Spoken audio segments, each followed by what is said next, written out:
Salam alaikum à toutes et à tous. Ceux qui sont derrière, n'hésitez pas à rentrer. Donc, comme l'a présenté, c'est bon ? Comme l'a présenté le frère, donc, nous sommes le collectif AMEP, Alto Massacre en Birmanie.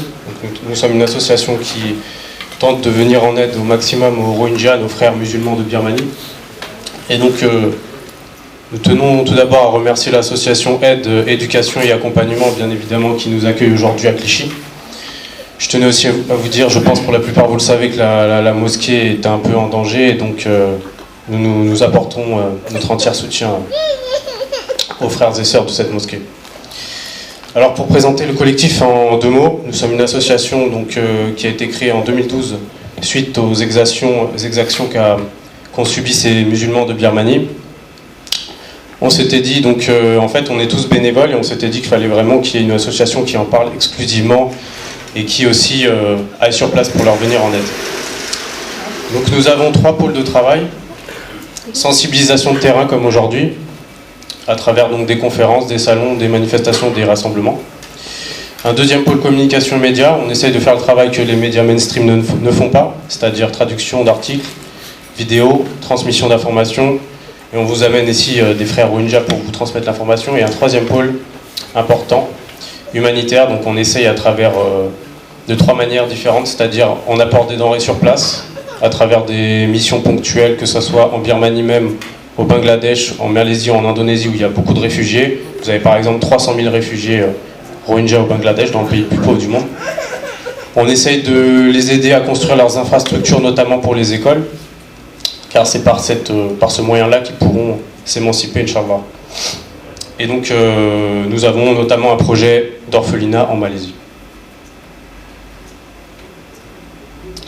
Alors, je vais débuter tout de suite par la conférence, et puis par la suite, vous pourrez poser vos questions ou même témoigner de ce que vous ressentez concernant cette communauté, parce que je pense que pour la plupart, vous avez vu qu'à l'heure actuelle, ils subissent un véritable génocide. C'est donc la deuxième vague la plus importante depuis 2012, la première vague depuis 2012 où il y a autant de morts. Alors la Birmanie, c'est un État situé en Asie, frontalier de la Thaïlande et du Bangladesh, qui fait à peu près la taille de la France. Vous avez environ 55 millions d'habitants, vous avez 135 ethnies reconnues par l'État et 100 ethnies non reconnues, dont les Rohingyas. Qui sont les Rohingyas ? Les Rohingyas, c'est une population musulmane vivant sur ces terres depuis des siècles. Ces terres sont situées donc dans l'État d'Arakan, que vous voyez sur la carte, situé à l'ouest de la Birmanie. Dans cet État, vous avez 2 populations. Les Rohingyas musulmans qui représentent à peu près 40%, ils sont 700 à 800 000, mais avec les années, ça chute. Et les Rakhines bouddhistes sont à peu près plus d'1 million, en majorité. En Birmanie, vous avez 4% de musulmans, 4% de chrétiens, 90% de bouddhistes. Alors, 3 dates importantes à retenir aujourd'hui. 1948, création de l'État de Birmanie, suite à la colonisation britannique. Ensuite, 1962, coup d'État militaire du général Ne Win, qui met en place une junte militaire pro-URSS et qui va fermer le pays totalement. C'est à partir de ce moment-là que toutes les minorités, que ce soit chrétiens, musulmans, animistes ou autres, seront persécutées. Pourquoi ? Parce qu'en fait, il va mettre en place une politique d'exclusivité religieuse, c'est-à-dire tout ce qui n'est pas bouddhiste et de l'ethnie majoritaire sera discriminé et persécuté. Donc de 48 jusqu'à 82, ils ont le droit ils ont la nationalité, et à partir de 1982, ils sont déchus de leur citoyenneté. Vous imaginez bien que sans citoyenneté, vous n'avez plus les droits minimaux, les droits fondamentaux pour exister. Donc ça, c'est la date la plus importante à retenir, 1982. En fait, ce qui se passe, c'est que les Rohingyas sont une population qui vit depuis des siècles sur ces terres, mais le gouvernement ainsi que les extrémistes bouddhistes les considèrent comme des immigrés illégaux venus du Bangladesh principalement. Il faut savoir que leur couleur de peau est assez proche des Bengalis et qu'il y a eu souvent des mélanges. Mais il y a des preuves historiques comme quoi les Rohingyas vivaient bien sur ces terres depuis des siècles. On estime que c'est un mélange plus ou moins de populations autochtones avec des commerçants arabes et perses venus ici pour le commerce notamment. Vous avez ici donc une pièce de monnaie avec la shahada indiquée, datant du XVe siècle. Vous avez diverses mosquées que nous avons prises en photo.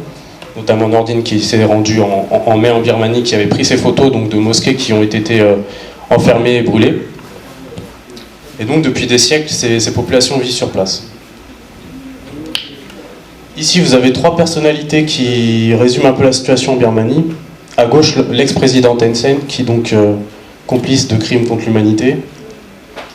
À droite, Aung San Suu Kyi, prix Nobel de la paix 1991, qui est actuellement plus ou moins la chef du gouvernement, et qui, on l'a vu, est très muette sur ce sujet, qui veut éviter à tout prix qu'on en parle. Et au milieu, un moine extrémiste, Ashin Viratu, président responsable de Mabata, un groupe d'extrémistes bouddhistes qui fait tout pour mettre en œuvre une politique et faire pression sur le gouvernement pour les discriminer tous les musulmans de Birmanie, parce qu'il n'y a pas que les Rohingyas qui sont musulmans, il y en a d'autres aussi. Et lui, il veut carrément exclure les musulmans de Birmanie. Je vais vous passer 2 petites vidéos qui vont vous expliquer un peu le personnage. J'espère que vous entendrez bien. Vous entendez? Non? Viratu est l'un des chefs de file bouddhistes nationalistes. Sont anti-musulmans. La minorité musulmane Rohingya seront privés de droit de vote. Les partis politiques ne font pas de discrimination, mais on ne peut pas faire confiance aux musulmans. Ils ne font pas de politique pour participer au bien général et ils veulent en faire prendre le contrôle du pays sournoisement.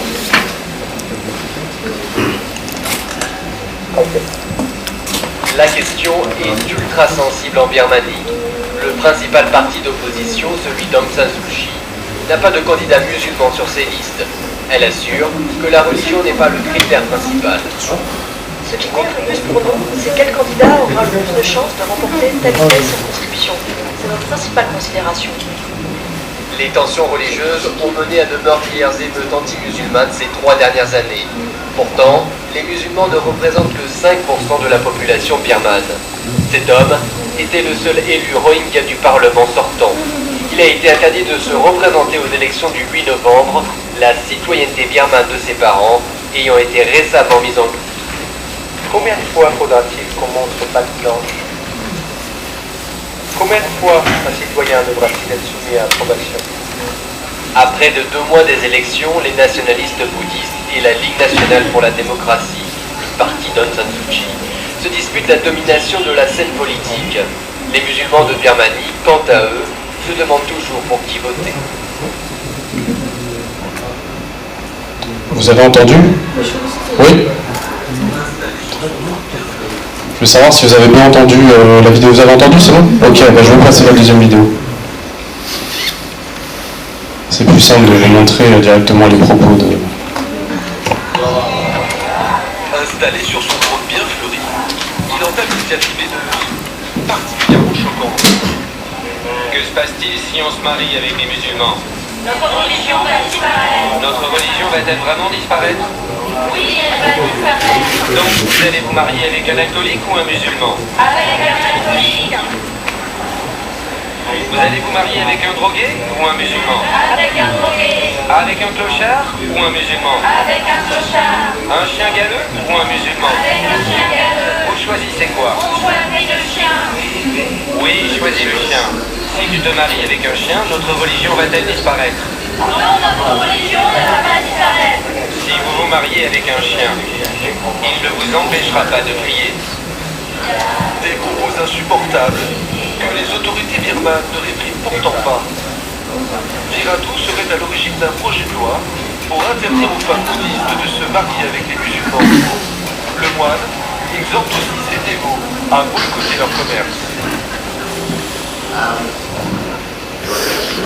Vous avez bien entendu? Ouais.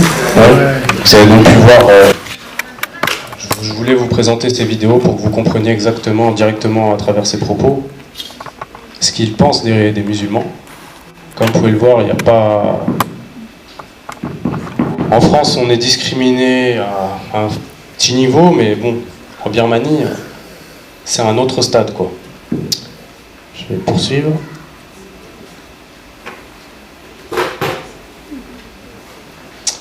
Ashin Viratu donc, a été libéré en 2012 Et depuis, donc, il profère ces insanités.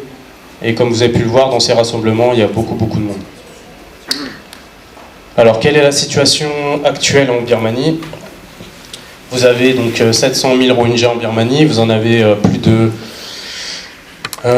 million à l'extérieur du pays. Il y en a 140 000 qui sont parqués dans des camps actuellement, des camps de concentration à ciel ouvert, où vous avez des checkpoints tout autour de ces camps. Nordine vous en parlera un peu plus en détail.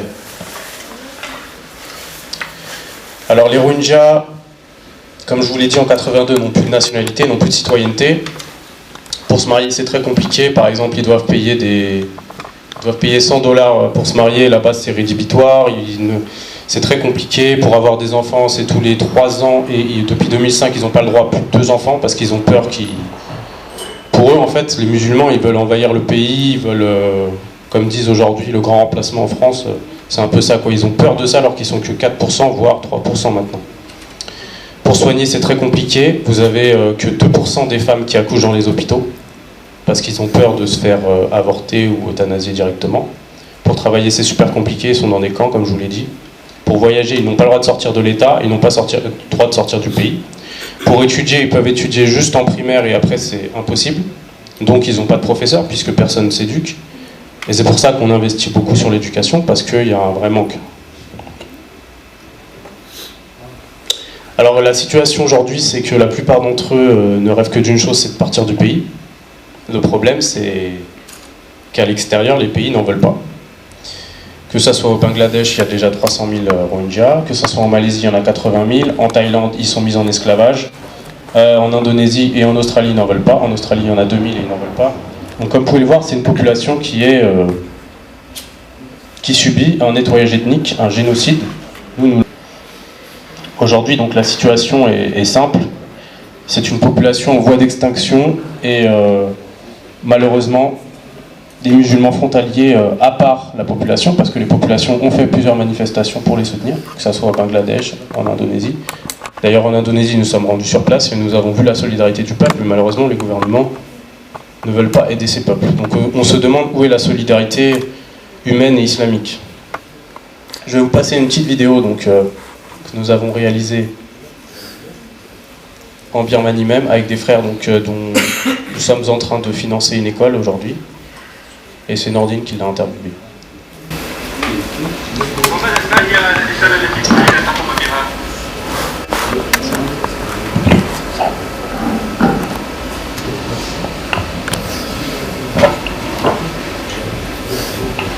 ما هي الرسالة التي تريد أن تقوم بها إلى العالم؟ الرسالة إننا المسلمون في غاية الكلفة والمعيشة، وإننا نرجو الله تعالى أن المسلمين الذين يعيشون في دولة الإسلام أن يدعو لنا لإخلاص المسلمين من هذه الاستعدادات من حكومة البورما اللازمة. هل عندكم معاناة في هذا البلد من طرف الحكومة؟ المعاناة من جانب الحكومة أن الحكومة قد أوقفت حركة المرور من مديرية إلى مديرية ومن قرية إلى قرية، لا نستطيع أن نذهب للمعالجة إلى المستشفى، وإننا نعيش وكثير من المسلمين يموتون بدون المعالجة والعملية ولا نجد أدوية طبية. هل يمكنكم الخروج من هذه المخيمات؟ لا يمكن لنا أن نخرج من المخيمات. أنتم محاصرين هنا؟ الحمد لله سبحان الله، نحن محاصرون في المخيمات ولا نستطيع أن نخرج من المخيمات. لأجل ذلك أن الله تعالى يرجو المسلمون أن يخلص المسلمين من هذه الاستهادات، والالتماس مني إلى جميع المسلمين الذين يعيشون في العالم الإسلامي أن يدعوا لنا لإخلاص المسلمين من هذه الاستهادات.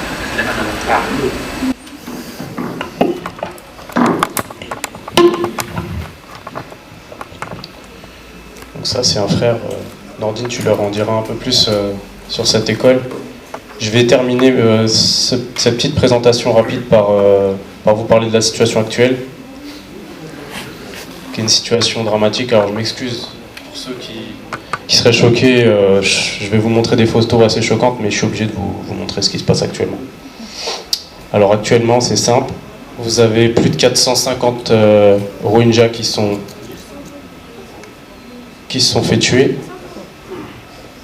Vous avez plus de 300 femmes qui se sont fait violer. Il y en a 30 000 qui ont été déplacées. Vous avez 2000 maisons brûlées. Alors pour vous présenter les faits, en fait, aujourd'hui on ne sait pas exactement ce qui s'est passé, mais globalement ce qu'ils disent c'est qu'il y a eu une attaque de certains Rohingyas qui auraient attaqué des policiers. Et à partir de ce moment-là, ils ont utilisé ce prétexte pour continuer donc ce nettoyage et renouveler des exactions. Comme je le dis dans pas mal de conférences, là vous voyez ça c'était avant les villages. Et attendez, je vais vous montrer après. Et ça c'est après. Vous voyez en rouge, ça c'est tout ce qui a été brûlé. Et ça en fait c'est des photos donc, que HRW a eu en fait via des drones, parce que actuellement ils ont fermé totalement l'État et aucun humanitaire ne peut se rendre et aucun journaliste ne peut témoigner sur place. Donc je vous rappelle les faits, plus de 450 morts, 30 000 déplacés, 10 000 qui ont été refoulés au Bangladesh. J'aurai aussi une vidéo à vous montrer tout à l'heure, parce que je ne vais pas trop vous embêter, mais c'est le Premier ministre du Bangladesh qui refuse de les accueillir en disant c'est un problème birman. Et qui ne fait pas du tout pression sur ce gouvernement. Nordine vous expliquera un peu plus en détail. Donc il va se rendre sur place très prochainement avec le frère Ali de Belgique. Et donc ce sera le moment de faire des dons, les frères et sœurs, parce qu'ils ont besoin de nous. Ils ont besoin de nous et c'est un des seuls moyens pour leur venir en aide ponctuellement. Je vais vous laisser 2 minutes la parole, si vous avez des questions. Avez-vous des questions sur la situation, ou est-ce que vous voulez exprimer votre ressenti sur ce que vous venez de voir? Vous n'avez pas trop de questions? Tu as une question? Je peux pas te passer le micro, par contre, si tu peux parler fort. Dans les questions, on est choqué, voilà. Il va parler, le frère, il va parler. Salam alaikum. Alaykoum salam. Je voulais savoir, en fait, les violences, elles ont commencé à partir de 2012, c'est ça? En fait, les violences, elles ont commencé... Je vous ai présenté rapidement la situation, mais si tu veux, je peux te donner plus de détails historiques. Comme je vous l'ai dit, ces populations, c'est un mélange de populations autochtones avec certains commerçants, etc., etc. Depuis le XIIe, XIIIe siècle au XVe siècle. Il faut savoir qu'au XVe siècle, il y avait l'État d'Arakan qui était florissant. L'État d'Arakan, celui que j'ai présenté à l'ouest de la Birmanie. C'était un État indépendant. Cet État était gouverné par des rois bouddhistes qui employaient aussi des patronymes musulmans. Vous voyez à quel point c'était... il y avait une forme de respect en fait entre les deux communautés, parce qu'à l'époque, l'islam c'était la religion dominante dans le monde. C'était le phare de l'humanité. Et donc à partir de 1800, l'État a été conquis par le reste de la Birmanie. Et donc là, il y a une politique massive contre l'islam, déjà par certains moines extrémistes. Et ça s'est renforcé par la colonisation britannique qui a joué sur les différences entre les communautés musulmanes et bouddhistes. Et le pire de tout ça, c'est en 1942, quand il y a eu la guerre mondiale, il y avait d'un camp les Rakhine bouddhistes qui étaient du côté nazi-japonais, et de l'autre, les Rohingyas. Et il y a eu 100 000 morts Rohingyas. Et c'est à partir de ce moment-là, il y a une véritable fracture qui s'est créée. Et comme je vous l'ai dit dans la présentation tout à l'heure, en 1962, il y a aussi eu le coup d'État militaire qui a mis en place une politique anti-minorité, que ce soit musulmans, chrétiens, animistes, etc. Donc surtout, je vous ai dit, il y a une date à retenir, c'est 82, il y a aussi 42. 42, c'est là où il y a eu véritable césure entre ces deux populations. Voilà, j'espère avoir répondu à ta question. C'est ça? Okay. Salam alaikum. Je veux juste intervenir, enfin, c'est pas réellement une question, mais c'est juste pour réagir face à cette situation qui est simplement scandaleuse, horrible, face à ce qui leur arrive. Je trouve, honnêtement, j'ai pas de mots pour décrire tout ça. La dame, je sais plus comment elle s'appelle, prix Nobel de la paix. Aung San Suu Kyi. Voilà, prix Nobel de la paix. On en entend parler, mais elle n'a rien fait du tout pour ce peuple. Honnêtement, j'ai vraiment pas de mots pour décrire tout ça. Je pense que il faut en parler, on fait bien d'en parler aujourd'hui et il faut continuer à relayer l'information tout le temps. Et ce que vous faites, machallah, c'est très bien. Je pense que à force d'en parler, j'espère que les médias en feront autant, relayer l'information et surtout qu'on arrête ce génocide parce que honnêtement, voilà.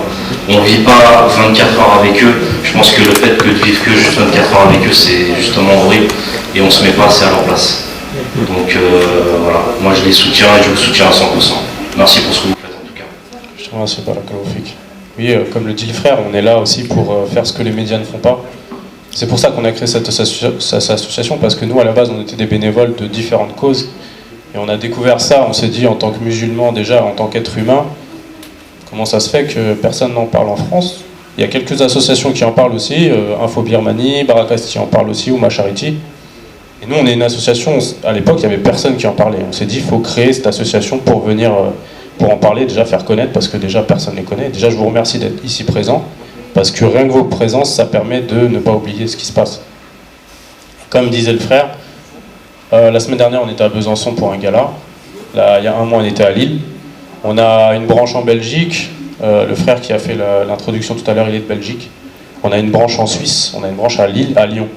Donc on essaye d'être un peu partout. On fait le maximum. Donc si vous voulez rejoindre l'association, bienvenue.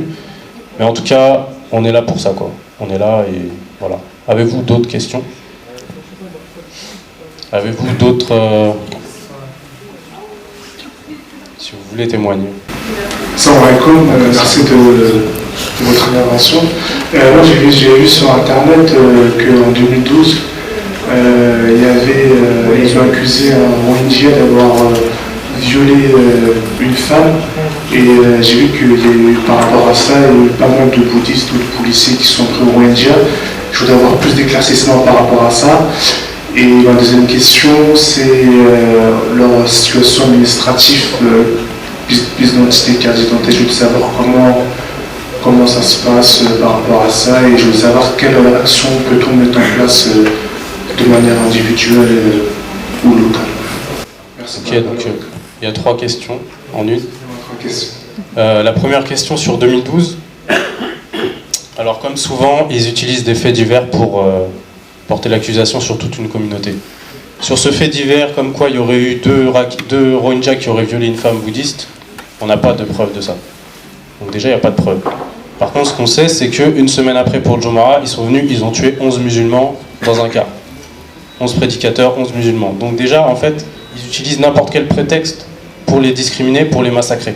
En fait, tous les 2-3 ans, je ne vous ai pas parlé trop en détail de l'histoire, mais tous les 2-3 ans, il y a des vagues de répression et 200 000, 300 000 qui partent, à chaque fois au Bangladesh ou dans d'autres pays. Donc, vous avez aussi d'autres preuves, comme quoi en 2014, il y avait eu justement le moine Viratu qui a lancé des rumeurs comme quoi il y a eu des massacres et des viols de la part de musulmans. Et juste après, il y a eu des massacres de commerce, de musulmans, même dans le milieu de l'État, le centre du pays. Il n'y a pas que pour les Rohingyas, il y a tous les musulmans qui sont concernés. Donc comme je vous l'ai dit, c'est souvent des prétextes. Après, Allahu A'lam, nous on condamne s'il y a eu un viol, on condamne évidemment, quoi, on condamne. Mais par contre, je veux dire, pourquoi il faut les condamner et puis après, basta. Pourquoi massacrer 11 musulmans la semaine d'après? C'est toujours un prétexte en fait. Et comme je disais aux frères, depuis 1942, il y a une véritable tension entre ces deux populations et chacun joue là-dessus, que ce soit le gouvernement ou que ce soit les moines extrémistes, pour porter préjudice à cette communauté. Et ils utilisent ça politiquement pour se faire valoir. Par exemple, le gouvernement insistait beaucoup là-dessus en disant nous sommes contre les musulmans. Enfin, je veux dire, on met des lois en place pour être élus. C'est-à-dire que depuis 1962, ils ont mis une politique en place islamophobe à travers les médias et leur politique, qui fait qu'aujourd'hui, la plupart des Birmans ont un problème avec les musulmans. Ils les voient comme des ennemis. Alors qu'en fait, comme je disais, historiquement, c'était des grands commerçants, c'était des gens qui étaient, au contraire, des gens qui faisaient tourner le pays. Et maintenant, c'est l'inverse qui se passe. Ils se font attaquer et considérés comme étrangers. Deuxième question, c'était...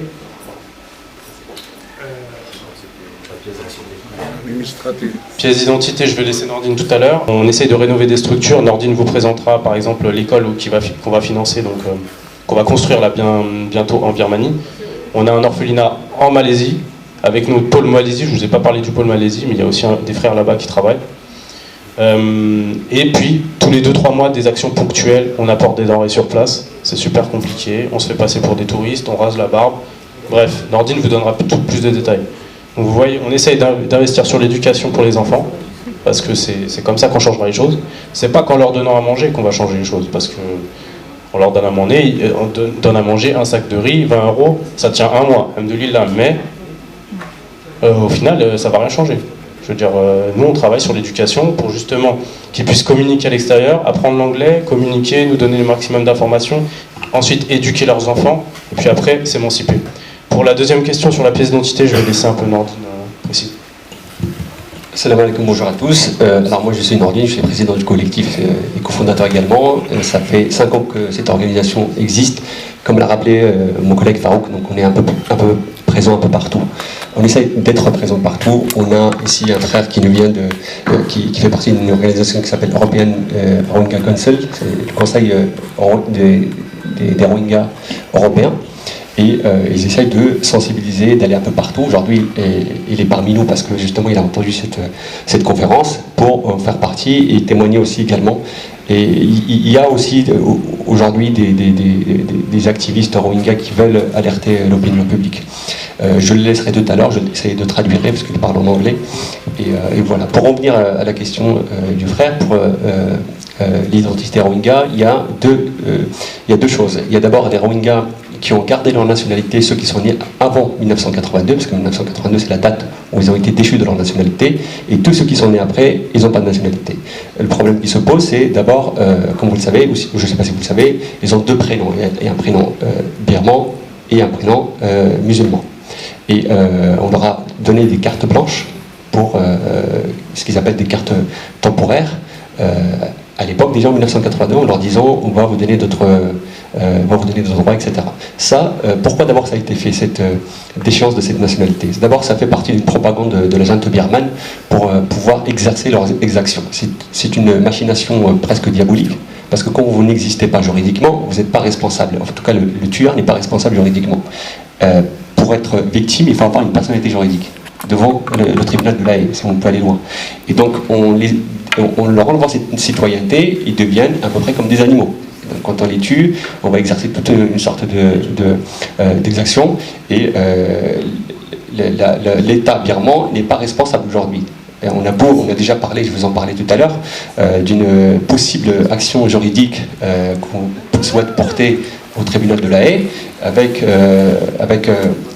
des partenaires aujourd'hui comme des Rohingyas, parce qu'il faut aussi des victimes directes dans cette affaire, mais on se rend compte que ça a été bien pensé, c'est bien pensé en tout cas de leur côté.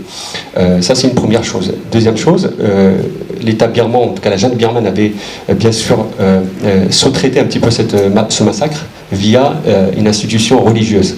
Tout à l'heure on a vu le moine Virato qui propage des discours de haine à l'encontre des minorités dans le plus grand silence. La communauté internationale aujourd'hui est presque paralysée. On le voit aujourd'hui, on le verra encore quelques années, et je pense que ça n'intéresse très peu de monde. Nous, ça fait 5 ans qu'on agit, ça fait 5 ans qu'on alerte l'opinion publique par tous les moyens qu'on nous donne, et bien sûr que l'humanitaire, ça reste quelque chose de très relatif, dans le sens où on verse de l'eau dans le sable, donc ça ne mène pas à grand chose. Eux, les Rohingyas, ce dont ils ont besoin, c'est une action politique qui va leur permettre de pouvoir retrouver leur citoyenneté, et faire partie de cette mosaïque ethnique dont fait partie la Birmanie. Donc il faut rappeler qu'il y a 135 ethnies dans ce pays, et les Rohingyas sont les plus discriminés, voire d'ailleurs l'ONU les qualifie de la communauté la plus persécutée, il faut bien utiliser les mots, l'une des minorités les plus persécutées au monde. Ça veut bien dire ce que ça veut dire. Il y a eu des rapports, etc. On a rencontré aussi à l'ONU un rapporteur spécial de l'ONU qui nous a dit, écoutez, moi j'ai fait mon travail, j'ai alerté, et puis maintenant j'ai plus aucune action politique. C'est un peu comme des résolutions. Les résolutions de l'ONU, ce sont des alertes, mais politiquement, en tout cas sur le terrain, ça ne mène à grand chose. Donc s'il n'y a pas un réveil aujourd'hui de la société civile d'une part pour pouvoir imposer quelque chose à ceux qui nous dirigent, aux institutions représentatives telles que l'ONU, la Commission européenne, nos États aussi. Il faut rappeler aussi qu'en 2013, il y a le président Thein Sein, donc celui, le chef de la junte birmane, qui était en France, personne ne le savait. Nous, on était là pour justement créer le buzz et de pouvoir exiger une réception auprès du ministère des Affaires étrangères. Cette chose qu'on avait réussi à faire, c'est passer, la chose qu'on a obtenue, c'est une déclaration, c'est un communiqué de l'Élysée, qui disait bien sûr, avec tout le blabla politique, que nous condamnons bien sûr ce qui se passe à l'intérieur, mais vous voyez, nous maintenant c'est des affaires politiques, c'est des affaires économiques d'abord, parce qu'on veut des contrats, c'est un pays qui s'ouvre économiquement, après une fermeture de plusieurs années, et donc c'est un pays qui va retrouver petit à petit sa démocratie, et donc on ne peut pas les embêter dans des affaires internes pour l'instant. En plus de ça, ça concerne 1 million de musulmans, on s'en fout, quelque part, c'est ça. Et oui. Question ?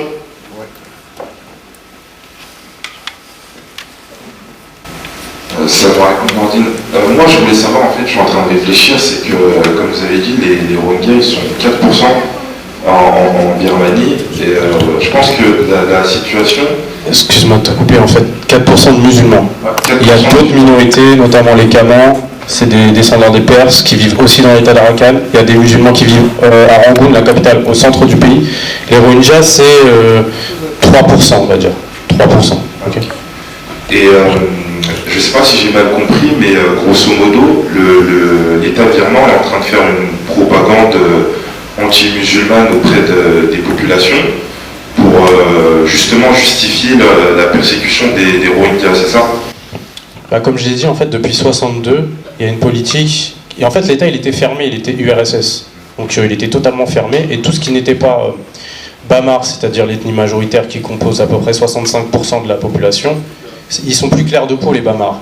Alors que les Rohingyas, comme vous pouvez le voir, ils sont plus mat de peau. Et là-bas, en Birmanie, il faut savoir que... Vous savez comment ils les appellent, les Rohingyas ? Ils les appellent les Kalars, c'est-à-dire les bougnoules en français, quoi. Donc même des minorités, il y a des bouquins qu'on présente et qu'on vend aussi, même d'autres minorités parlent des Rohingyas en tant que Kalars. Kalars, c'est noir. Noir, bougnoul, vous comprenez ce que je voulais dire. Et donc, il faut savoir qu'il y a une véritable... Vous voyez aujourd'hui ici en France, BFM, iTélé, là-bas, il n'y a que de la politique anti-musulmane. C'est-à-dire que si t'es Rohingya, t'es un immigré illégal venu du Bangladesh, en plus t'es un peu plus mat de peau que la population, donc on t'exclut directement. Voilà, je ne sais pas si j'ai répondu. Et justement, je pense que le problème il est plus compliqué que ça, parce que, étant donné que d'après ce que j'ai compris, la population elle est maintenant sensible à cette propagande, comment ils vont se réintégrer dans un pays où 97% de la population ne veut plus vivre avec. Bah justement, depuis quelques années, depuis 2011, il y a une ouverture. Et les gouvernements occidentaux notamment profitent de cette ouverture pour faire des contrats. Et donc ils essayent de cacher sous la table ce génocide qui est mis en place depuis des années. Des années, mais là on le voit, je vous ai montré les photos tout à l'heure. Mais vous savez, si Dieu le veut, on peut changer les choses. Je veux dire par là que si on fait pression par tous les moyens, aujourd'hui on fait pression, il y a des manifestations, il y avait des centaines, des milliers de musulmans en Indonésie, je ne sais pas si vous avez vu les photos, au Bangladesh, en Malaisie. En faisant pression, le gouvernement malaisien a dit qu'il ne voulait pas de la Birmanie dans l'ASEAN, c'est-à-dire les accords économiques d'Asie. Donc par tous les moyens qu'on peut utiliser, on peut faire pression. Et forcément, ils vont changer. Parce que si on vous coupe l'argent, vous êtes obligé de changer. Si on vous coupe vos investissements économiques, si on vous coupe le moyen de survivre, ils vont changer de point de vue. Donc nous, on est là aussi pour faire pression sur qui que ce soit, sur les gouvernements musulmans, Turquie, je ne sais pas, Algérie, Maroc, France, qui n'est pas un gouvernement musulman, pardon. On fait pression sur tout ce qu'on peut. Et ça, je pense que ça évolue. Nous, en 2012, personne n'en parlait. Je veux dire, il n'y avait aucun média qui venait nous en parler. Les musulmans, ils n'étaient pas au courant. Donc, je veux dire, ça évolue. Mais on a peur que ça évolue un peu vite, un peu trop lentement. Parce que là, je vous ai montré les photos. Ils ont fermé totalement l'État, ils peuvent faire ce qu'ils veulent. En plus, l'armée birmane, c'est une armée type URSS, ils rigolent pas, quoi. Donc je ne sais pas si j'ai répondu totalement à ta question. Oui, la population est lobotomisée. La population majoritaire est lobotomisée, mais on va changer les choses. On est obligé de changer les choses. Sinon, ça veut dire on reste chez nous et on ne fait plus rien. Et après, il va nous arriver ce qui leur arrive en Birmanie, ici en France aussi. Vous avez bien vu ici la mosquée, ils veulent la fermer. Donc si on ne s'occupe pas d'eux, ça va nous arriver à nous aussi. Donc à un moment donné, la Oumma n'est qu'un seul corps, comme l'a dit le prophète sallallahu alayhi wa sallam. Si un membre qui est touché, l'ensemble de la communauté doit se sentir concerné. Donc c'est pour ça que nous on a monté cette association, parce que nous, par exemple, moi je suis maghrébin, je suis pas rohingya, je suis pas asiatique, et pourtant je me sens concerné, je suis obligé. Parce que si personne ne le fait, le jour du jugement, on va répondre quoi là? Par exemple, si je vous appelle au don, je viens pas vous demander des dons, c'est une opportunité pour vous d'aider vos frères. C'est l'inverse, moi je considère que c'est l'inverse, c'est ce qu'on dit souvent dans nos galas.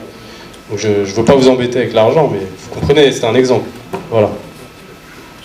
Alors, tu as raison en disant que la population est bottomisée. Nous, on considère que la majorité birmane est aussi victime d'une propagande qui a été exercée depuis des années. Vous imaginez de vivre dans un pays qui est fermé comme la Corée du Nord aujourd'hui et d'entendre du matin au soir une propagande via des médias nationaux qui vous disent que vous avez un danger au sein, on trouve au fil entre vous qui s'appelle le Rohingya, qui est un chien enragé. Vous voyez les discours, là on n'a pas passé beaucoup de vidéos, mais en tout cas le discours déjà qui passe dans les médias classiques, parce qu'il n'y a que ça, et en plus de ça on leur apprend la même chose dans les systèmes éducatifs, dans les écoles. Donc un petit birman aujourd'hui, si vous le rencontrez en Birmanie, vous lui dites musulman, il va vous dire un certain nombre on va dire terroristes, on va dire un certain lexique qu'on a l'habitude d'entendre, mais voilà. Pour vous dire, un enfant c'est ça. Nous on s'est rendu en Birmanie plusieurs fois avec mes équipes et nous-mêmes on se sent vraiment en danger. La dernière fois que j'y allais c'était au mois de mai, c'était à Tarakan. Les Rohingyas aujourd'hui ils ne peuvent pas y aller parce qu'ils ont encore un danger. Moi quand j'y vais, je me dis, on a le même sentiment que les Juifs dans les années 30-40.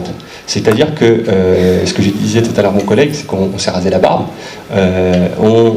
Les prières de Mohamed el-Assad, on les fait de manière très lente, je veux dire à une voix basse, pour pas qu'on se fasse entendre dans les hôtels, pour pas qu'on en dénonce, parce qu'on se fait passer par des visas d'exercice pour les ONG humanitaires. Dès lors que vous êtes là pour aider les Rohingyas, ils vous disent clairement non, ça c'est pas nous ça. Ça c'est, vous êtes en train de participer à un trouble d'ordre public déjà. Vous êtes hors la loi, donc vous pouvez vous emprisonner. Vous connaissez le frère Moussa, qui a passé plus de 70 jours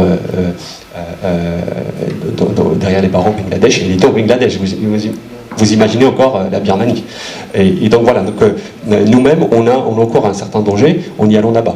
Mon prochain voyage, c'est dans une semaine, avec aller un de nos membres en Belgique, parce qu'on existe aussi ailleurs. Et la situation actuelle aujourd'hui dit que, d'ailleurs les images sur notre page Facebook, on publie pas mal d'images, dit qu'aujourd'hui il y a une situation assez critique. Vous voyez, il n'y a pas très longtemps, il y a encore des manifestations un peu partout, parce que la situation est très tendue aujourd'hui. On y va parce qu'il faut marquer une présence, parce que dès que les Birmans voient des étrangers ailleurs, parce qu'ils n'ont pas l'habitude de voir des étrangers, donc ils ont un peu peur en même temps, et on se fait insulter, on se fait bousculer, on travaille notre obstacle. Donc il y a pas mal de choses comme ça, même en étant étranger, protégé par un sport rouge, mais ça vous garantit pas une vie, pardon. Et donc nous, notre prochain voyage, il a deux buts. D'abord, faire une opération humanitaire comme on a l'habitude de faire, mais c'est pas notre premier but, c'est vraiment humanitaire, c'est autre chose, c'est une nécessité parce qu'il y a une crise humanitaire assez aiguë et il faut le faire. Mais deuxième chose, on va accompagner un artiste français qui s'intéresse à la question et qui voudrait faire tourner un clip à l'intérieur pour pouvoir éclater un petit peu la vérité, même si on la connaît tous. Mais en tout cas, il va apporter sa contribution et nous, en tant que spécialistes du terrain, on va dire, on va l'accompagner dans cette mise en œuvre de cette intervention. Mais encore est-il qu'il y a un danger, donc on briefe toutes les personnes qui veulent aller sur place. Et ne serait-ce un petit exemple, quand on se retrouve dans des restaurants dans cette ville de Sittwe, donc la capitale de l'Arakan, on s'interdit de dire des mots comme on a l'habitude de dire entre musulmans, comme salam alaikum, Inch'Allah, des choses comme ça, pour pas qu'on nous entende. Il y a vraiment une atmosphère. Déjà, dans la ville de Sittwe, il n'y a plus aucun musulman. Aucun. Ils sont parqués à 15 km un peu à l'extérieur de la ville. Quand on arrive dans les camps, vous avez des militaires qui barricadent tout un camp de concentration à ciel ouvert. Depuis des années qu'ils sont là, ils ne sont pas sortis. Et pour caricaturer un peu la chose, quand on arrive, la plupart des gens voient pour la première fois des étrangers. je suis sûr que certains ne savaient même pas qu'il y a un monde qui existe à l'extérieur. Donc aujourd'hui, bon, je ne vais pas beaucoup monopoliser la parole.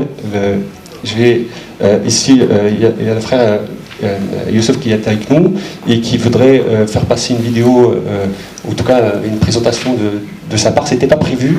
Alors il le fait bien sûr en anglais et je vais essayer de traduire son intervention. Assalamu alaikum. My name is Harun Yusuf. Today I'm very thankful to you people for this great gathering here. Frère Harun Yusuf, vous remercie d'abord de ce rassemblement, de cette conférence, et de vous d'avoir répondu présent à cette conférence. Il va vous présenter une présentation malheureusement en anglais, mais on va essayer de... Voilà. Donc un Rohingya peut mieux en parler mieux que nous. Our brother, what's your good name? Farooq. Our brother Farooq explained very well, but I would like to explain further. First of all, who is who and what is what. Le frère Farooq a très bien expliqué déjà la situation, mais il va faire de mieux pour dire qui est quoi, un peu plus avec ses mots. What is Arakan? Let me tell you first what is Arakan. Nowadays people are calling it Rakhine. Il va vous expliquer ce que c'est l'état d'Arakan, mais il ne faut pas oublier qu'il y a une population qui s'appelle les Rakhine. Les mots sont importants. Je vais vous dire pourquoi, excusez-moi. Les mots sont importants parce que l'Arakan, c'est le nom de la région. Et la population qui vient de l'intérieur, ça s'appelle des Rakhine. Ce sont eux les bouddhistes extrémistes, pas tous. Hein. On ne dit pas que les bouddhistes, c'est la religion du diable. Enfin, je ne sais pas. Je vous laisse avoir votre propre avis. En tout cas, pour ma part, les Rakhine, ce sont ces extrémistes. Ils essayent même, dans les documents administratifs, de l'appeler l'État Rakhine, pour supprimer de facto la présence des Rohingyas. Parce que l'État Arakan, il y a deux populations qui vivent majoritairement, il y a les Rakhine et les Rohingyas. Les Rakhine bouddhistes et les Rohingyas musulmans. Et voilà. Depuis 89, ils ont changé l'État qui s'appelait Arakan en État Rakhine. Donc on voit qu'administrativement, ils veulent nier l'existence des Rohingyas en l'appelant État Rakhine. You see in the map, this is a little place. This is our area where we live. Voilà, and it is called Kingdom of Arakan. Précédemment appelé le royaume d'Arakan. Before the Crown Colony of British Burma in 1826. Avant que la Birmanie devienne une colonie anglaise en 1826, c'était un royaume d'Arakan. And it split from British India in 1937. Et elle a été séparée par l'Inde britannique en 1937. After 1948, Arakan became a part of newly independent state of Burma. So it means they are calling us we are invader, we are influx virus. À partir de 1948, l'État devient la Birmanie obtient son indépendance et on les appelle maintenant, c'est eux qui sont des envahisseurs. But the actual thing, they invade us. Mais en réalité, c'est eux qui nous ont envahis parce que nous, on s'appelait déjà le royaume d'Arakan. On avait déjà notre propre roi. They invade us and they are propagating that we invade that land. Ils nous ont envahis alors qu'ils prétendent aujourd'hui l'inverse, qu'on est des illégaux. We are people of Kingdom of Arakan. Nous sommes le peuple du royaume d'Arakan. And recognized culturally and linguistically distinct ethnic group. Culturellement et linguistiquement, nous avons notre propre culture et langue. Recognized citizen of Burma by 4 successive governments after the independence of British in 1948. Après l'indépendance de la Birmanie en 1948, ils ont été naturellement reconnus comme des citoyens après 4 gouvernements successifs.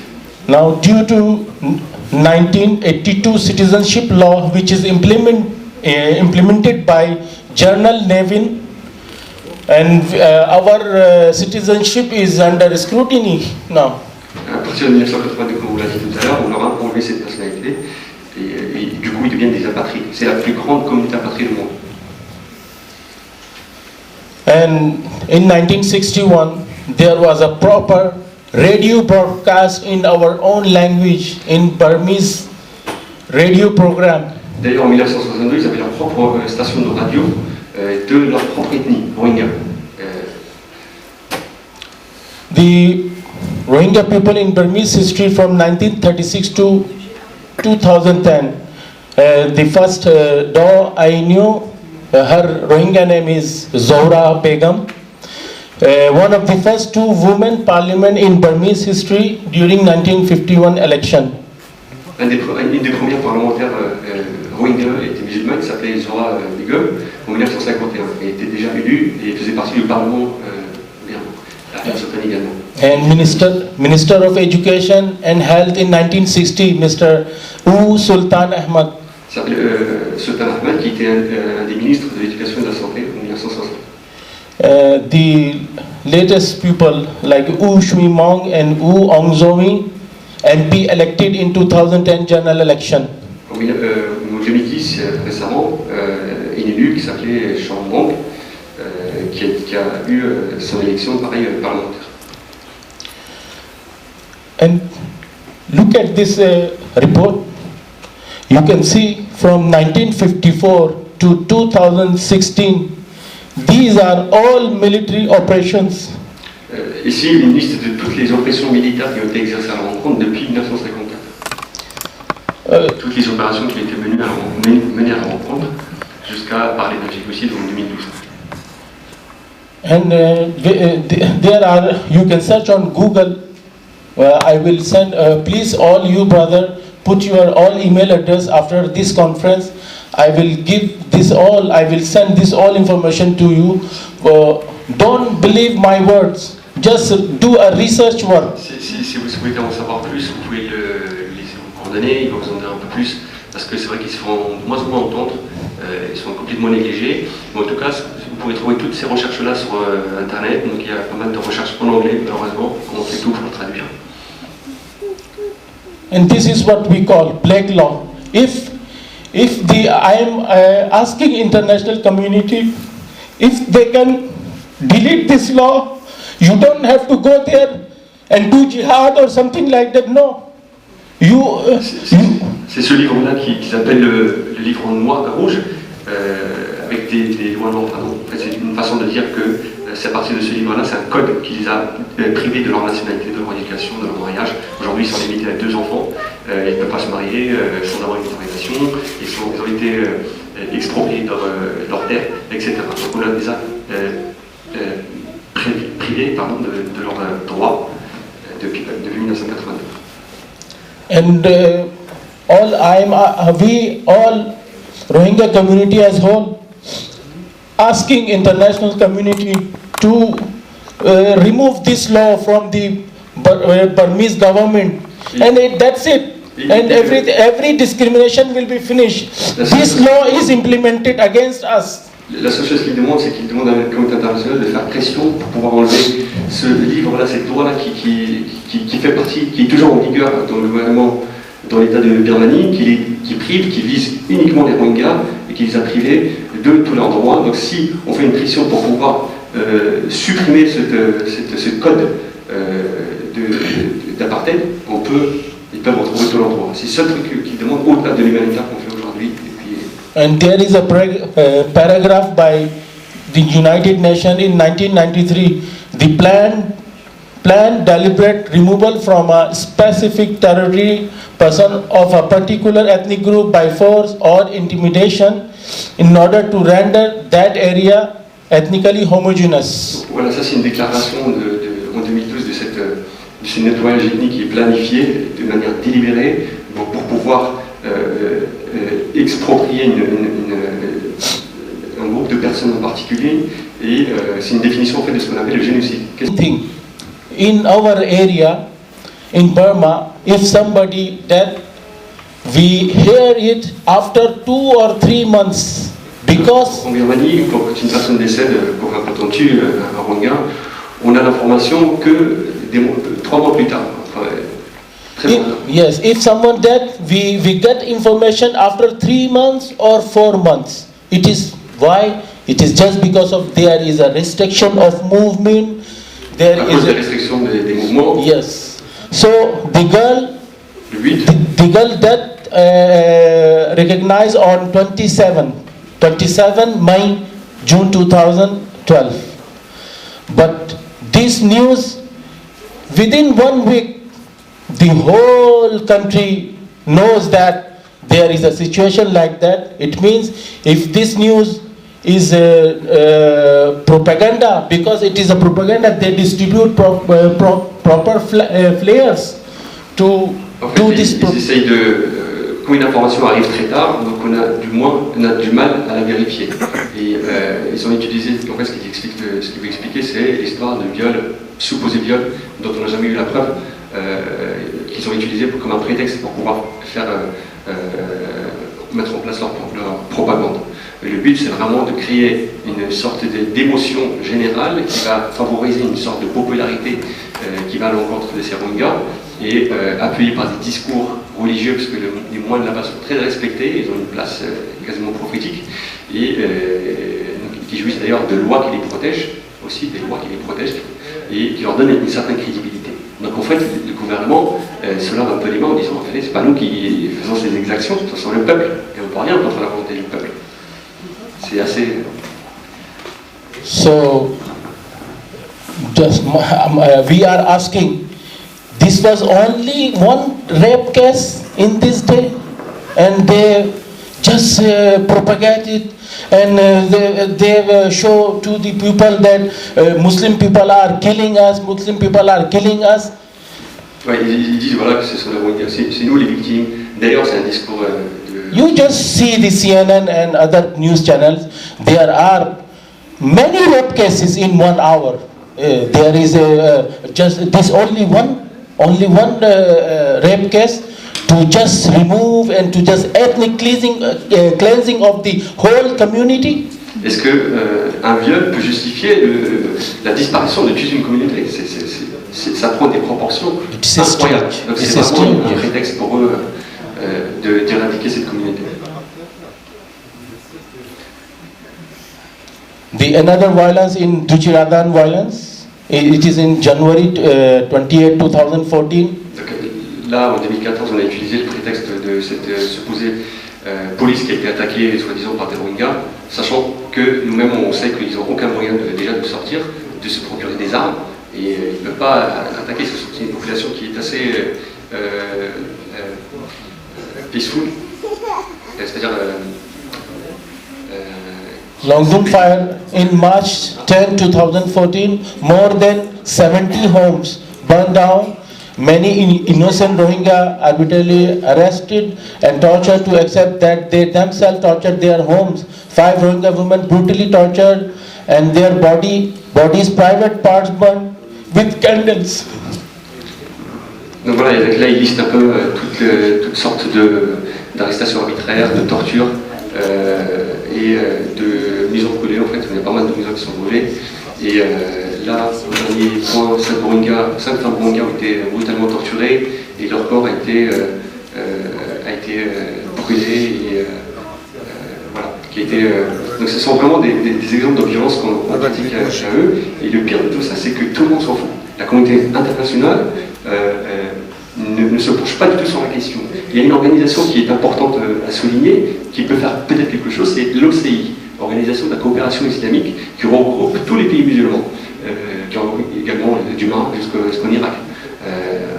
Mais ils ont beaucoup de financement, mais aucune pesée politique. C'est-à-dire politiquement, ils valent rien quasiment.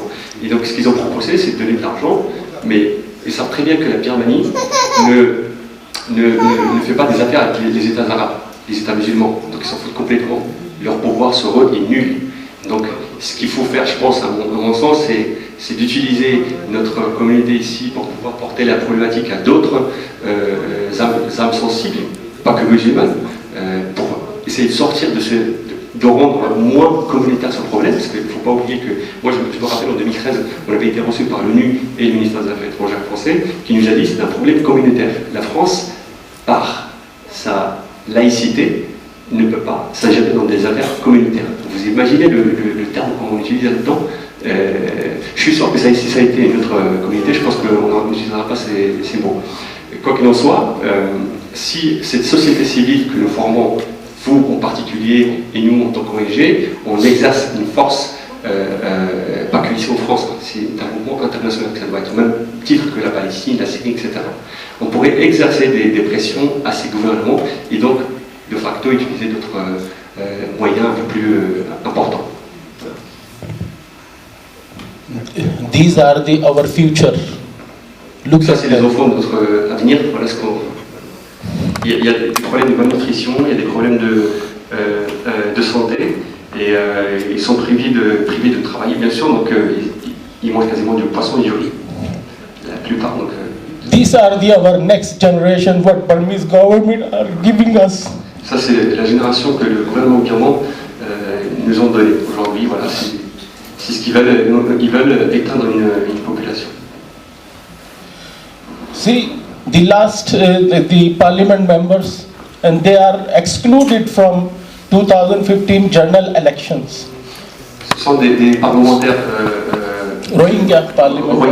parlementaires rohingyas qui ont été exclus de l'hémicycle, justement pour ne plus qu'ils défendent leurs droits.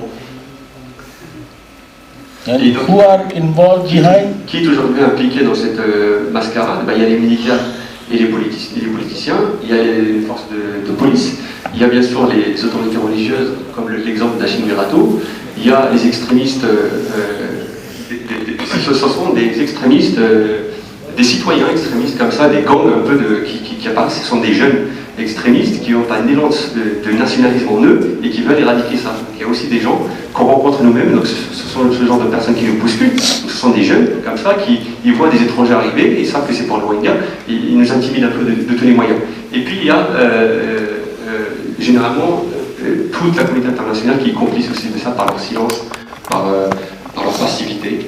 Et ne serait-ce que, je pense que même on a une problématique avec notre devoir vis-à-vis des religieux, c'est-à-dire que même les invocations n'en fait pas pour cette minorité, alors que ce sont des musulmans. So most of our donations, I will not talk about Baraka City and collective. The other donations, the European donations from the Swedish government, from the Norwegian government, and all donations are going to the government, the Rakhine ethnic group, the extremist monks, and the Myanmar Rescue Foundation, what blah blah. They are taking all money. Il explique que la majorité des dons qui sont donnés à des associations comme Baraka City, comme d'autres associations en Turquie, etc., ils partent dans les poches du gouvernement, des Rakhine, des groupes Rakhine et des extrémistes. C'est pas ça qu'il disait. Il disait que nous, l'association AMEB ou Baraka City, ça va effectivement au Rohingya. Par contre, toutes les autres instances suédoises, norvégiennes, ça va au gouvernement en général et qu'il les récupère. En fait, ce sont des dons qu'on appelle des dons institutionnels, qui sont hors dons d'associations privées comme nous, qui sont indépendants de toute relation avec des gouvernements. Donc il y a des associations, des ONG gouvernementales. Et, like Swedish, Norwegian government giving donations. Suédoises par exemple, qui viennent en Birmanie pour soi-disant faire des dons, mais sachant qu'une grosse partie de ces dons-là sont confisqués par le gouvernement, par des petits groupes comme ça de Rakhine, par des moines extrémistes. Une fameuse association qui s'appelle MRF. And Rohingya people are not enjoying these donations. Oui, et donc, these are ils n'atteignent jamais les Rohingyas. Yes. MRF, on les connaît très bien, on les avait déjà rencontrés là-bas, et c'est une véritable mafia qui s'approprie en fait, à chaque fois qu'ils voient une ONG, on leur impose de passer par eux, et du coup ils prennent un pourcentage exorbitant sur les dons qui sont naturellement destinés par les Rohingyas. Donc au final, on a 20, 30%, 40% qui arrivent dans les camps. C'est pour ça qu'il est important de choisir des ONG auxquelles vous faites des dons et leur poser des questions, comment vous faites pour ramener ces dons-là. Parce qu'il faut savoir, c'est très compliqué. These are some pictures, people behind the cruel scene. Ça, the General Levin who implement 1982 citizenship law. les politiciens directement impliqués dans ces génocides. The Aichan, he is a professor, he is a historian, he is a professor of Kanda University, Japan, and he is writing a book on us, on Rohingya, and calling us virus. We are virus in Arakan. Il y a le fameux Aichan qui est un historien diplômé de l'université japonaise qui a carrément écrit un livre qui ils appellent carrément des gens étrangers en fait comme une sorte de virus qui viennent dans leur territoire. En fait, tout ça c'est des mensonges historiques pour diaboliser cette minorité et justifier le fait qu'ils ne sont pas des Arakanais, c'est pas des gens qui font partie de là. Donc c'est une machination où il y a pas mal de complices. Vous avez des religieux, des politiciens, des journalistes, des bouddhistes, bien sûr. On l'appelle d'ailleurs dans le journal The Times, qui est un journal américain très connu, la face de la terreur bouddhiste. On l'appelle aussi le terroriste, le Ben Laden bouddhiste. Je dirais plutôt l'Adolf bouddhiste. And here is a picture I would like to explain. These are two pictures. One picture from Germany in July 1935. Là, il est en train de comparer en fait ce qui s'est passé avec les Juifs en 1935 et ce qui se passe aujourd'hui dans les camps birmans. C'est quasiment la même chose. Burma in August 2012. The picture from Germany. A man married with a Jewish girl, Jewish lady, and he was humiliated in public. Ici, à gauche, on a une image d'un juif sur qui on a collé une pancarte qui disait je suis un mannequin, enfin une race, pour en fait humilier ce juif. Et à droite, vous avez la même chose avec une pancarte où on a écrit. The same thing happened in Arakan, and the guy was found trade with Kalar people, yani Rohingya people. Ouais, traité de la même manière, c'est-à-dire vous avez un militaire à droite qui leur impose en fait une humiliation avec sur une pancarte écrit je suis un esclave, fils de noir. Et voilà, ça s'est passé en 2012. Donc il y a une similarité quasiment.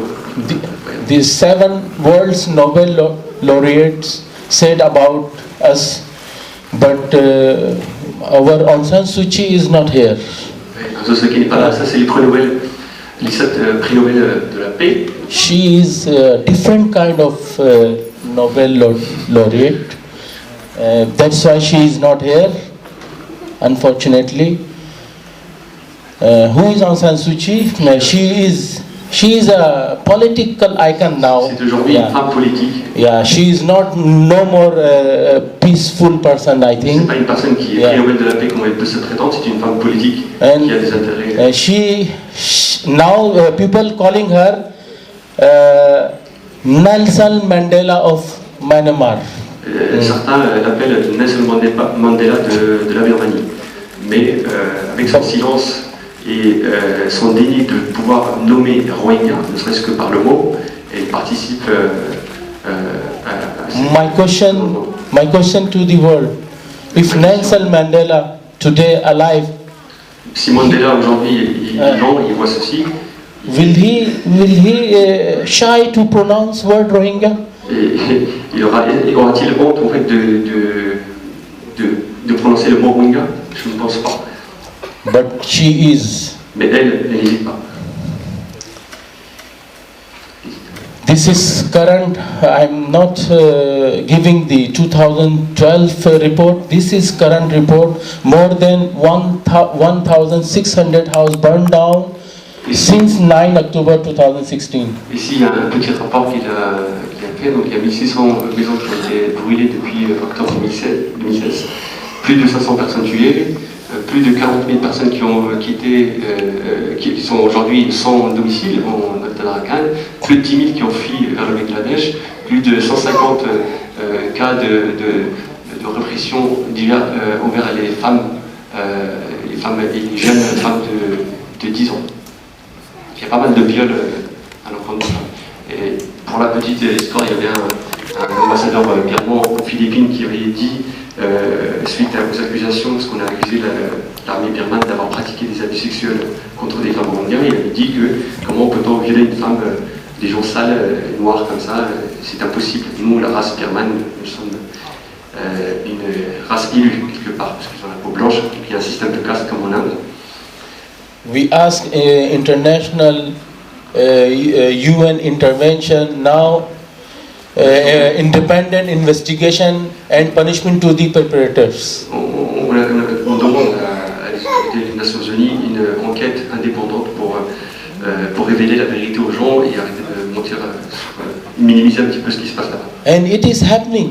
Kofi Annan is there. Kofi Annan est aujourd'hui là-bas. Whenever Kofi Annan visit a village and see and our people talk with him, and when just he left and military government start the genocide again, it is happening everywhere. Kofi Annan, qui est l'ancien secrétaire général de l'ONU, qui est parti là-bas, on l'a pas bien sûr emmené dans les camps pour visiter et voir directement les personnes qui sont dans les villages et leur raconter un petit peu. Donc on monte une scène et puis juste après son départ, on recommence le même massacre. It is something like that. Kofi Annan is going a particular place, and it is the benefit for the military to gain the benefit. Oh, this area is Kofi Annan has already visited, and people came to the in front of camera, and we can attack these people now. Il y a une présence bien sûr des militaires à chaque fois, quand Kofi Annan était là-bas en mission pour enquêter, mais on les emmène dans des endroits bien définis, dans des camps dits officiels, reconnus par le gouvernement, où tout se passe bien, mais derrière vous avez des camps non officiels, où c'est le grand foutoir. So visit of Kofi Annan is, in my point of view, zero. It is zero result. Zero result. De son point de vue, la visite de Kofi Annan n'a pas servi à grand chose, parce qu'on ne lui a pas montré la vérité. Voilà, merci. Thank you very much. Thank you.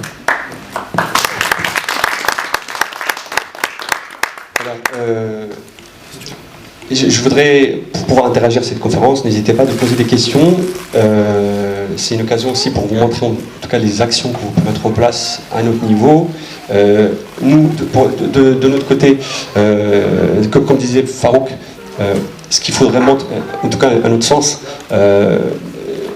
continuer à faire de l'humanitaire, c'est une chose, mais ce qu'il faut surtout faire, c'est d'exercer cette pression médiatique.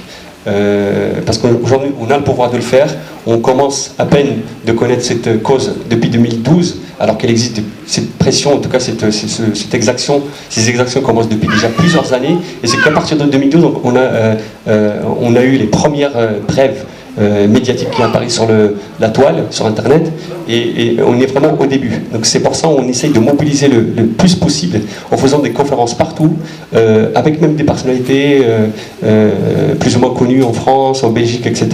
Le but étant justement de vous sensibiliser à cette question, pouvoir vous en parler autour de vous, et de pouvoir être aussi acteur de ça et ne pas rester silencieux. C'est important, ne serait-ce que par vos dons ou par vos participations autour de vous, de pouvoir justement interpeller. Ici, il y a quelques images ici, ça c'était l'année dernière en Malaisie, avec un de mes confrères, dans des orphelinats qu'on visite là-bas régulièrement, en leur apportant un peu de réconfort, en participant à leur éducation, donc des conférences qu'on en a donné partout, il y a plus d'une trentaine de conférences qu'on a faites, et des manifestations également. Ça c'est une école que je vais visiter dans une semaine où il y a 400 élèves, et aujourd'hui ils sont en surpopulation, ce sont des écoles qui sont financées par eux-mêmes, qu'il n'y a aucun donateur étatique, et vous imaginez bien que l'État ne va pas les aider.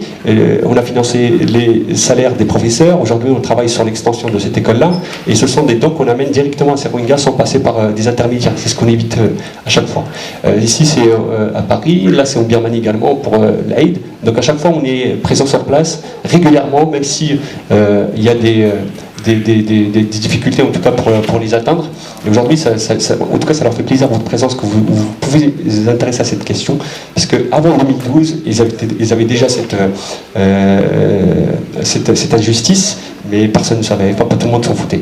Donc, en tout cas, on va remercier pour votre présence Et voilà, donc c'est la dernière conférence de cette année-là. Et je pense qu'on va recommencer l'année prochaine, dans un mois, en faisant un récapitulatif de notre voyage. J'espère que ça va bien se passer en tout cas. Et on comptera sur vos doigts pour les accompagner, en tout cas surtout eux. Et voilà, donc nous on continue dans notre lancée et on participe, on est tous des bénévoles, il n'y a personne qui est rémunéré là-dedans. On le fait uniquement parce qu'on est sensible à cette cause et on dépense de notre temps, on le fait de notre manière. Vous pouvez rejoindre le collectif, il y a aussi des gens derrière ça, on n'est pas que deux, on est plusieurs. Vous avez Karim ici qui est notre trésorier, vous avez des membres en Belgique, vous avez des membres à Lille, donc on est à peu près pas mal déjà et en essayant de rassembler toutes ces compétences que peuvent apporter chacun de nous et voilà, donc on n'a pas d'aide d'État, on travaille uniquement avec des dons privés, des particuliers et voilà, donc on vous remercie en tout cas pour votre présence. Merci. Merci.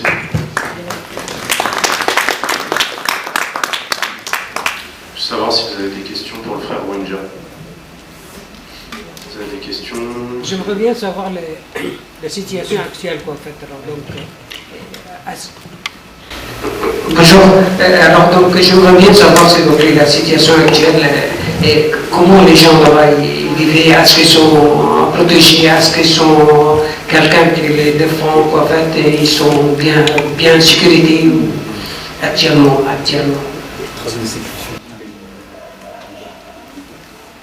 Situation is if we live in if we leave our area, it is good for the government. Aujourd'hui, la situation, c'est que les gouvernements, quand ils peuvent, ils fuient le pays. C'est très bien pour le gouvernement, c'est ce qu'ils veulent d'abord. If we try to leave our area, he has to die. This is the situation. En fait, ils veulent rendre invivable leur présence là-bas pour qu'ils puissent fuir de leur plein gré. And the certain areas are insecure side like Sittwe, because this area is always monitored by international community. That's why they don't do these things there. Certains endroits sont relativement en sécurité parce que ce sont des camps qui avaient été précédemment financés par la communauté internationale et donc ça permet d'être une vitrine un peu pour le gouvernement pour dire voyez, on les traite bien. Ce sont des camps qui entourent la ville de Sittwe. Now other areas like Burashidda Fara, Kiari Farang and mais par contre d'autres camps dont il a cité le nom que je ne pourrais pas répéter où Kiari Farang, Burashidda Fara. Ça c'est les noms des camps. I have the list, many lists. J'ai une liste où yes, these areas are far from Sittwe. Ces endroits-là sont beaucoup plus loin de la ville de Sittwe, qui est la capitale d'Arakan. And far from these IDP camps also. Ils sont loin aussi de ces IDP camps, ce sont des camps de personnes qui ont fui and what you see the pictures, burned houses and burned people, these are from that area. C'est là en fait dont je vous parle. So it is ethnic cleansing. C'est un nettoyage ethnique, véritable nettoyage ethnique. Il y a quelque chose qui est important, c'est les mots, parce que je dis tout le temps. C'est le mot génocide qui a une définition établie par l'ONU et qui donc a une protection, une juridiction politique. C'est-à-dire qu'aujourd'hui, on ne parle pas, dans les médias mainstream, on ne parle pas de génocide, on parle de nettoyage ethnique. À votre avis, pourquoi? Parce que c'est du pareil au même, finalement. Mais le mot génocide implique une responsabilité politique. Parce que si l'État français reconnaît qu'il y a un génocide, cela voudrait dire que l'arrêt immédiat de relations diplomatiques avec le pays. C'est pour ça d'ailleurs quand on avait fait une manifestation en 2013, on avait sollicité des organisations comme Amnesty International, qui a une portée politique, de pouvoir participer à ça, et ils nous ont refusé justement de se joindre à nous parce qu'on utilisait le mot génocide. Parce que voilà, ça a une portée beaucoup plus politique que ça.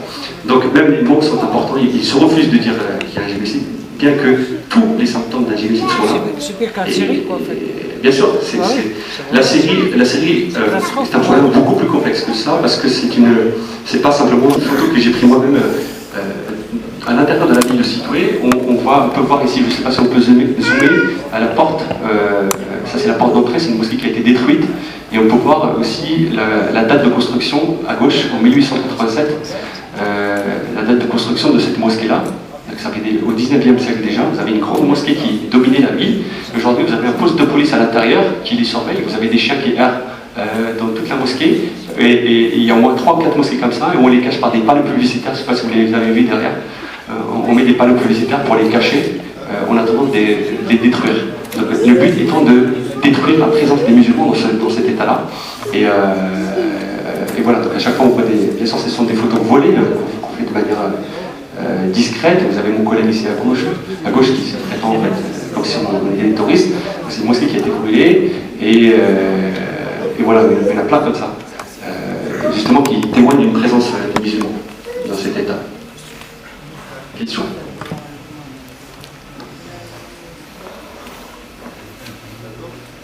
Et ici c'est un camp qui s'appelle Takapine.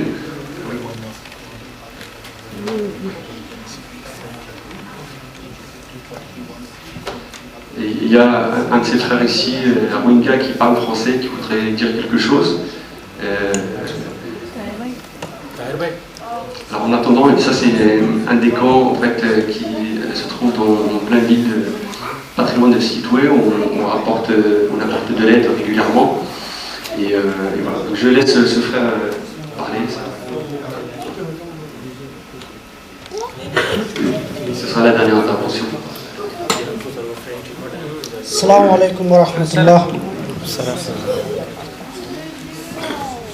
C'est la 9 novembre pour commencer, les nouveaux les génocides. 2012, il a été les situé. Maintenant, 9 octobre, le 9 octobre, il a commencé le Mongdou. C'est là un village, c'est là non. C'est là, comme ça, un peu puissant. C'est là. C'est la Bourachid Dahara. Il est tué. C'est là à peu près 60 maisons brûlées. Aussi, le premier jour, les 22 femmes, les violées. Aussi, les enfants, aujourd'hui nés, il est jeté les fous. Ça, c'est pas la loi. Il est maintenant dit là, gouvernement, c'est la démocratie. C'est pas la démocratie. Avec ensemble dictature, comme il était déjà, à peu près 72 années, les problèmes, toujours les musulmans, les Rohingyas. Nous, il est 700 années avant l'histoire, les musulmans, vivent là-bas. Les citoyens à la mosquée, à peu près 700 années. Maintenant, il est fermé. Dit maintenant, il est les mosquées Bouddha. Ça, c'est la situation, c'est la difficile. Normalement, c'est la association internationale. Il est vérifié. C'est la international media, il est entré. Les livres, les regarder là, qu'est-ce qu'il y a un problème. Comme la international media part partie là-bas, c'est pas compris pas. Il est normalement besoin des médias. Qu'est-ce qu'il y a là-bas? Les Rohingyas, c'est beaucoup de problèmes. Tuer, les brûler, les couper. Il y en a pour plein. Est-ce que vous vivez ici? Les plans, il y en a. Mais aujourd'hui, les enfants, qu'est-ce qu'ils connaissent? Aujourd'hui, ils ne connaissent pas là aussi religion, ils ne connaissent pas là aussi religion. Pourquoi les tuer? Est-ce que la Bouddha interdit quelque chose de la tuer? C'est pas interdit de tuer la Rohingya musulmane. Il est droit, normalement. Est-ce que la Baraka City collective, où il y a l'organisation, il est demandé à l'international media, l'entrée Arkham, besoin maintenant de l'international media, il a besoin des médicaments, il a besoin, il est maintenant beaucoup. Il a tué la Bourachid Dahara, tous les villages brûlés, à peu près 120 maisons, tout les restes comme ça. Over. Il n'y a pas les vêtements, il n'y a pas la manger, il est fatigué, trop fatigué. Encore il y a la pluie, il est temps, il est froid. Est-ce que je sais un Rohingya, je demande l'international community, est-ce que c'est possible, l'homme, c'est aider là-bas. C'est tout. Merci. Tout le monde a écouté. Désolé, je n'ai pas parlé beaucoup. Merci à tous, donc n'hésitez pas à venir nous voir, on est encore là. S'il vous plaît, et vous êtes jeune, vous connaissez pas mal de choses. Oui. Alors donc, est-ce que vous n'arriverez pas d'exposer ce problème aux médias, quoi, en fait, et vous serez interrogé par la télé? comme ça au moins que tout le monde y voit ce qui se passe, parce que nous on le voit uniquement sur internet quoi, en fait. Oui. Vous voyez, on a vu des images horribles. Alors, et là, comme vous voyez, quoi, en fait, tout ça, je le vis, quoi, en fait, et ça me fait mal au cœur. Mais le problème, la conférence que vous faites, ce sera minorité. Oui, en fait, je vais vous dire quelque chose. Bien sûr que les médias, il y a plusieurs sortes de médias. Vous avez les médias classiques, TF1, la France 2, etc., qui ont une portée beaucoup plus importante que les médias communautaires, comme Oma TV, Safari News, etc. Donc ça touche un public en particulier. Sauf qu'aujourd'hui, malheureusement, les médias classiques ne s'intéressent pas tellement à cette question de Rohingya. Pourquoi ?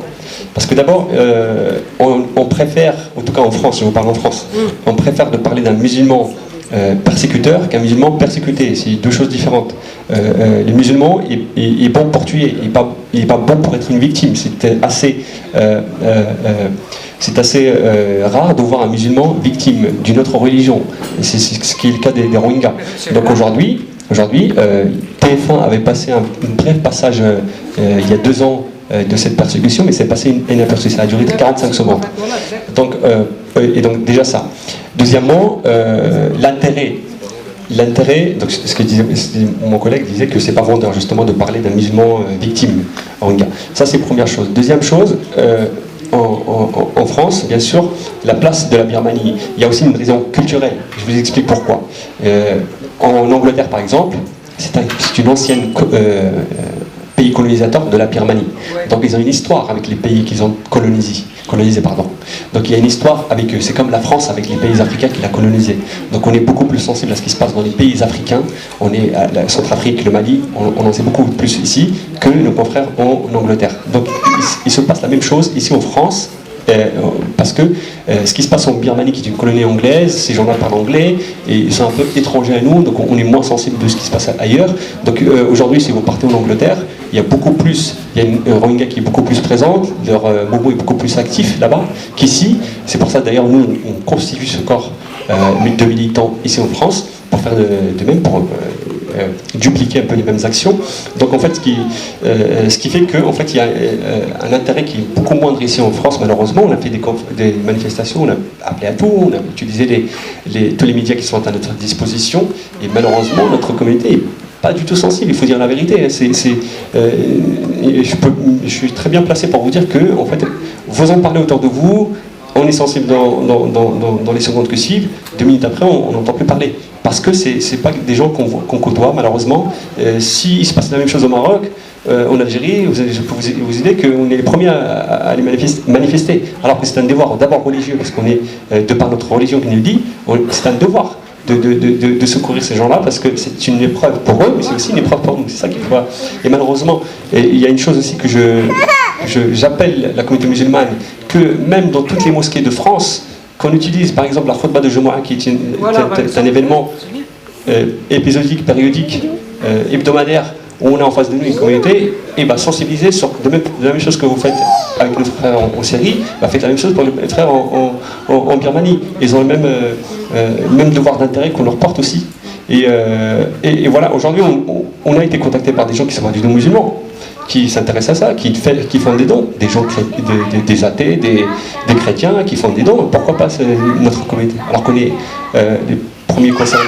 Donc je pense que ce problème va durer encore quelques années malheureusement, parce qu'on n'est qu'au début d'une aventure qui malheureusement assez longue.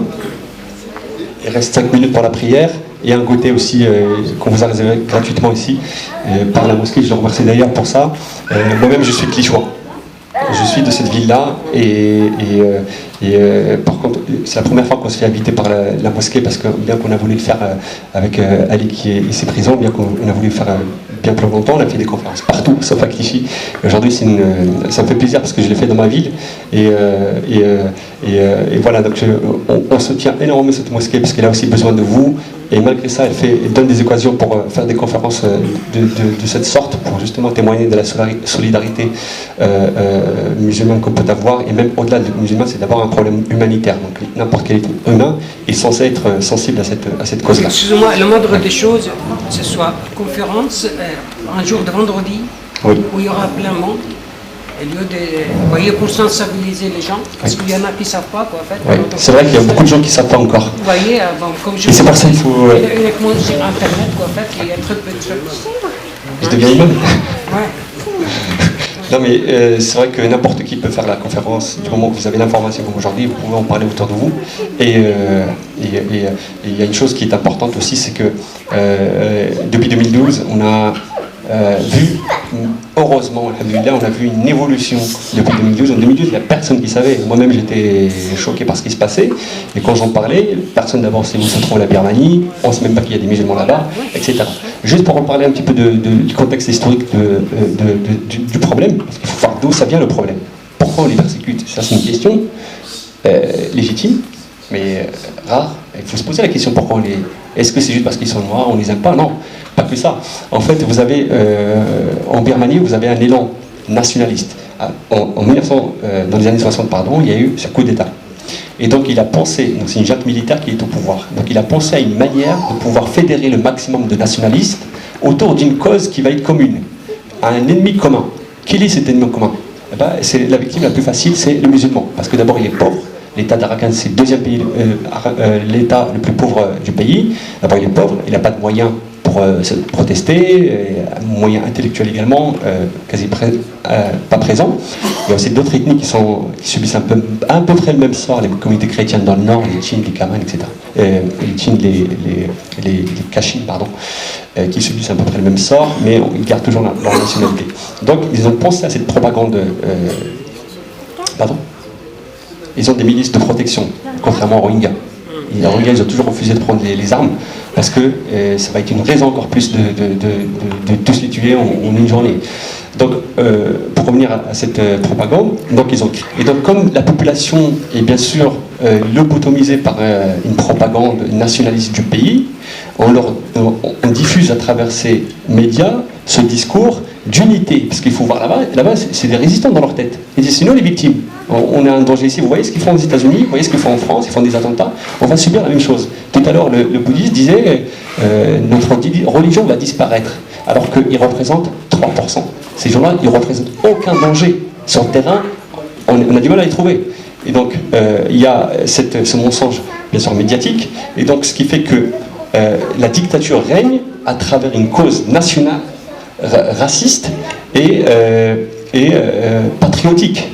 Donc le Birman là-bas, il est fier, il dit un Birman c'est forcément un bouddhiste. Il ne peut pas être autre chose. C'est un peu comme les États religions, comme Israël voudrait le faire. Un Israélien c'est forcément un juif, c'est pas vraiment vrai. L'Iran qui voudrait vous dire c'est un État islamique, même s'il y a des minorités qui ont aussi leurs droits normalement, selon la charia musulmane. Donc, normalement, il y a des droits qu'on donne aux minorités. Mais donc, la Birmanie voudrait faire la même chose, en déclarant l'État comme État religion qui est complètement imprégné par la religion bouddhiste, de telle sorte à ce qu'on exclut toutes les autres minorités. Vous avez quelque chose qui est incroyable dans ce pays. Par exemple, il y a une influence de la religion bouddhiste, de la philosophie bouddhiste plutôt, ça même de leur système politique. Un exemple, on conduit le volant, il est à droite, et on conduit quand même à droite. Donc, il vous faut un copilote pour pouvoir doubler. C'est une absurdité, d'où vient? Parce qu'elle vient de conseils de moines bouddhistes qui leur dit ça porte chance. C'est une superstition qui est même présente, qui influe carrément les lois. Vous avez par exemple l'essence, quand vous allez mettre de l'essence dans votre voiture, on vous donne, vous avez un carnet, il faut noter combien vous avez pris aujourd'hui, de telle sorte parce que vous ne pouvez pas sortir des frontières. Vous êtes toujours en cours d'essence, donc on ne vous donne pas comme ça l'essence, vous mettez ce que vous voulez. C'est très contrôlé. Les billets de banque, pareil, il y a des billets de 95,4 à l'époque, il y en a pour aujourd'hui, parce que le chiffre 9 portait chance à la junte birmane. Alors que c'est un chaos monétaire incroyable, ça n'existe pas normalement sur le marché de la bourse. Donc tout ça, c'est des superstitions qui sont même, qui arrivent dans les systèmes politiques. Je vais terminer cette conférence par vous remercier d'abord et puis je vous laisse déguster un petit peu ce que vous a préparé les frères. Et merci à tous et n'oubliez pas, il y a un site internet, donc collectif-amem.fr, on a une page Facebook, on est sur Twitter, on est vraiment très actifs. N'oubliez pas qu'on est des bénévoles aussi, on n'est pas payé, chacun prend de son temps, faites de la même manière, faites des invocations, c'est toujours très utile, parce qu'aujourd'hui, je veux dire, la délivrance vient que de Dieu, d'Allah. Il n'y a que lui qui peut délivrer ce peuple-là. Mais n'oubliez pas que c'est une épreuve, aussi pour eux, mais aussi pour nous, ne serait-ce qu'en assistant à ce genre de conférence, on montre aussi l'intérêt, et il y a qu'Allah qui sait ce qu'il y a dans les cœurs, et je compte sur vous pour faire vos doigts et d'en parler autour de vous. Donc là, salam alaikum. الله يجازيك بخير.